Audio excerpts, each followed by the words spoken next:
Ki pulit ka East Giant Hills kilayo ban kurup yo drug heroin ubakya shispa new gram nakawe kapla kabadan hakaja ka basanyum harut kalinti surok ba National Highway 6 ha umkiang East Giant Hills.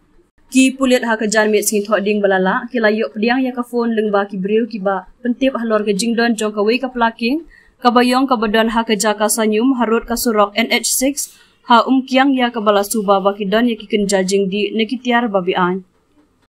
Kumtaru nakaliang kibor pulit na po umkiang kilahir mardor syakate kejaka ban penlong kejingwan ongka kubor pulit. Hadin kejingwan, ki pulit kilalap din ya keni kapla kabadon hadu kar pratuli kisenduk sabon, kibadon ya drog heroin ubakya shispa new gram ongka kubor. Nakaliang kibor pulit menta, kila penlong ya kejing tokit kababnya hakabayade barkani kapang.